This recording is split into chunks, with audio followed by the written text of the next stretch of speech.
Bueno, ¿qué es el régimen de cambios internacionales?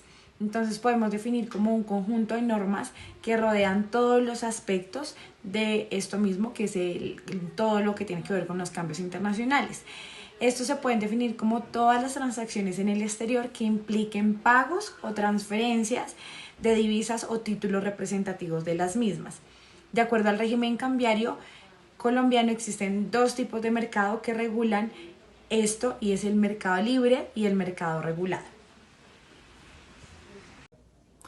El régimen de cambios internacionales por la política cambiaria afecta directamente a la economía del país, que puede causar desde la inflación hasta la destrucción del empleado y la industria nacional. Este tipo de cambio es el precio por el que se vende o compra una divisa, a fin de lograr el control de diferentes variables que afectan tanto el valor de la moneda como la economía de la misma. Asimismo, hay circunstancias y o actividades que se ven afectadas por el régimen de cambios internacionales, como una coyuntura de incremento de las materias primas que exportan un país, o lo contrario, una crisis económica que lastre la economía. Desde el régimen de cambios internacionales en Colombia, ¿cómo se desarrolla una exportación o importación? ¿Cómo se registra una inversión extranjera desde y hacia Colombia? Bueno, las importaciones o exportaciones de bienes son consideradas como el régimen cambiario colombiano, como operaciones de cambio de obligación de canalización conforme a los artículos 7, RE 800 y 2.17.4 del decreto 1068 del 2015. De acuerdo con lo anterior, corresponde al importador o exportador o el titular de la operación efectuar el pago o reintegro de las divisas únicamente por conducto de intermediarios del mercado cambiario o IMC. En este caso, la canalización de las divisas supone la monetización de las mismas o cuentas de compensación. La canalización de las divisas para el pago de una operación de cambio obligatoriamente canalizable debe ser realizada directamente por el titular de la operación. Para el caso de las operaciones de comercio exterior, el titular de la operación será quien figure en los documentos aduaneros como importador o exportador. Por su parte, las cuentas de compensación solo podrán utilizarse para canalizar ingresos y egresos de operaciones de cambio propias del titular de la cuenta. No obstante, lo anterior, el mencionado principio, tiene algunas excepciones taxativas consagradas en la norma cambiaria así. Para las operaciones de comercio exterior que se realicen a nombre y por cuenta de los patrimonios autónomos y encargos fiduciarios, no se requiere que coincidan los importadores o exportadores que se realicen en las declaraciones de cambio, con los fideicomisantes que se realicen en los documentos aduaneros. Si se efectúan titularizaciones en Colombia de los flujos de fondos futuros de exportaciones de bienes, los reintegros podrán ser canalizados directamente por el patrimonio autónomo y no por el exportador de los bienes. Bueno, y para las operaciones de comercio exterior que se realizan a nombre de los consorcios y uniones temporales, conforme a las normas aduaneras que lo permitan, no se requerirá que coincidan los importadores y exportadores que se relacionan en las declaraciones de cambio, es decir, de persona natural o persona jurídica, con la unión temporal o el consorcio que se relaciona a los documentos aduaneros. Bueno, la inversión extranjera como motor de desarrollo de los países periféricos hasta ha llegado a afirmarse de que por no ser una inversión extranjera, esos países nunca llegarán a desarrollarse. Quiere decir que los países que no entren en este campo de la inversión extranjera tienden a ser países que su economía no va a crecer, ni nacional ni a nivel internacional. Es por esto que esto ha sido adaptado para el desarrollo de ciertos países y ha implicado inmensos sacrificios, como cuáles, como son las tasas elevadas de interés, la reducción en los salarios y otras medidas que pues en últimas pueden llegar a mermar considerablemente los beneficios recibidos por parte de la inversión extranjera. Dentro de todo el tema de las inversiones internacionales y su respectiva clasificación, pues encontramos tres tipos de inversiones dentro de este marco teórico de la inversión internacional. Se consideran como inversiones indirectas todos los actos o contratos por medio de los cuales el inversionista realiza un aporte tangible o intangible a una empresa sin llegar a tener participación accionaria en todo o en parte de ella, siempre y cuando las rentas que la inversión genere para su propietario dependan de las utilidades generadas por la empresa. Se consideran como inversiones extranjeras directas los aportes provenientes del exterior de propiedad de personas extranjeras al capital de una empresa y la adquisición con ánimo de permanencia de participaciones, acciones o cuotas en el mercado de valores.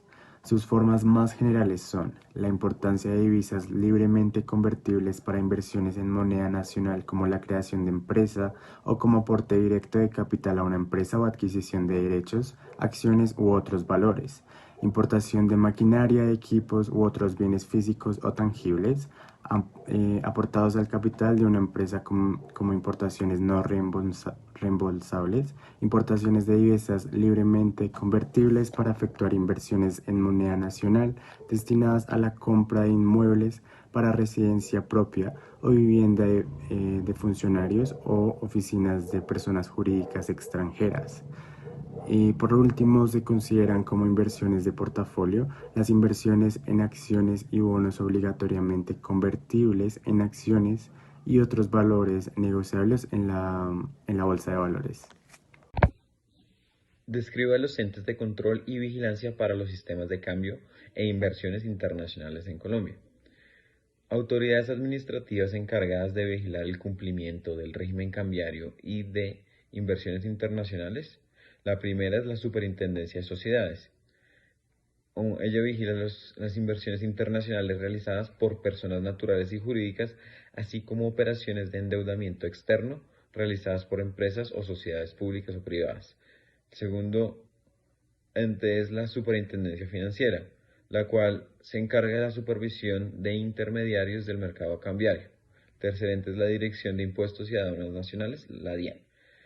Ella se encarga de la financiación, operaciones y gastos asociados a importación o exportación de bienes, cumplimiento de obligaciones de los títulos de cuenta registrados bajo el mecanismo de compensación y la actividad de los profesionales de compra y venta de divisas y la vigilancia de otras operaciones del régimen cambiario que no sean de competencia de otras entidades.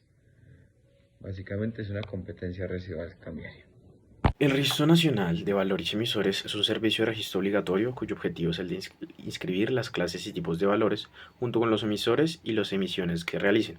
Aquellas entidades interesadas en realizar una oferta pública de sus valores y someterlos a un sistema de negociación tienen como requisito obligatorio inscribirse en el RNBE, enviando a la Superintendencia Financiera el formulario de inscripción y la documentación correspondiente. Una vez que esto se cumple, las entidades en cuestión se definen como emisores de valores públicos o privados cuyas acciones o valores se integran al mercado primario de valores y se regirán por las normas que los Estados consideren y las establecidas dentro del mercado primario. Además, se debe tener en cuenta que los requisitos de inscripción ante este Registro Nacional de Valores y Emisores son verificados y aprobados por la Superintendencia Financiera de Colombia. De igual forma, por los requisitos propios establecidos por el sistema de negociación en la Bolsa de Valores de Colombia, la información que requieren el Registro Nacional de Valores y Emisores son las siguientes. Bueno, la primera es las ofertas públicas, que son aquellas ofertas que se dirigen a personas no determinadas o más de 100 personas determinadas, con la finalidad de otorgar activos financieros en serie o en masa. La segunda es la información financiera de los avalistas. Esta información debe ser entregada a la Superintendencia de Colombia en caso de que las entidades emisoras de valores tengan emisiones avaladas o garantizadas por entidad que no sean emisores inscritos en el Registro Nacional de Valores y Emisores. La tercera es la información financiera de emisores. La información de los estados financieros trimestrales de los emisores por sector desde el año 1997, información consolidada de las entidades del sector real. La siguiente es la Ley 550, la cual se debe cumplir por la Ley de Intervención Económica, los conceptos emitidos por la anterior Superintendencia de Valores, las autorizaciones emitidas por la anterior Superintendencia de Valores. Las siguientes informes fin de ejercicio. Últimos informes de fin de ejercicio reportados por los emisores de valor.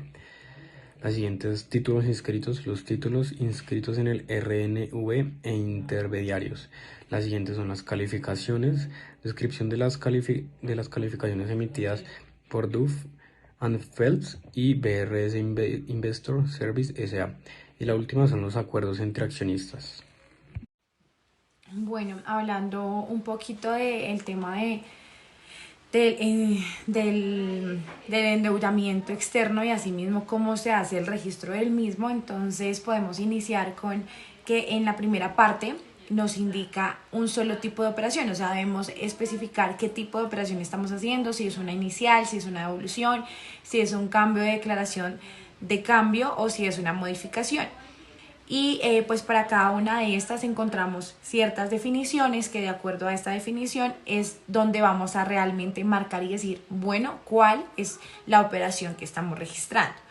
Asimismo, encontramos una segunda parte en que se define como operación y esta trata y su objetivo es informar si se trata de una operación de ingreso o de egreso, es decir, una exportación o una importación.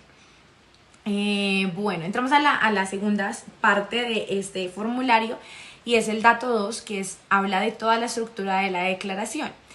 Y allí encontramos la ciudad y es donde se realizó la operación. O sea, esta operación que estamos haciendo, si es un ingreso o un egreso, en qué ciudad se realizó esta declaración. Y pues para eso podemos ingresar a la página del Banco de la República, donde vamos allí a encontrar todo el formulario del registro de cambios. ¿Por qué cree usted que en el país se han establecido estos controles cambiarios y cómo afectan el desarrollo de las actividades comerciales? ¿Es esto positivo o negativo para el país? Bueno, consideremos que estos controles cambiarios son establecidos para defender y proteger el valor de la moneda de un país, así como las reservas que los países pueden tener de la misma. Esto a razón de que la devaluación de algunas monedas en específico reducirá el poder adquisitivo de la misma. Así que estos entes, como su nombre lo indica, son establecidos para tener control económico de las transacciones realizadas con diferentes divisas. Así pues, considerando que es positivo que existan estos entes de control debido a la naturaleza del mercado cambiario, el cual resulta muy variable, y de no tener un ente fuerte que lo gestione, podría incurrir en una desventaja para algunos países, especialmente los que se encuentran en vía de desarrollo y poseen monedas menos fuertes que algunas potencias, como en el caso puntual de Colombia.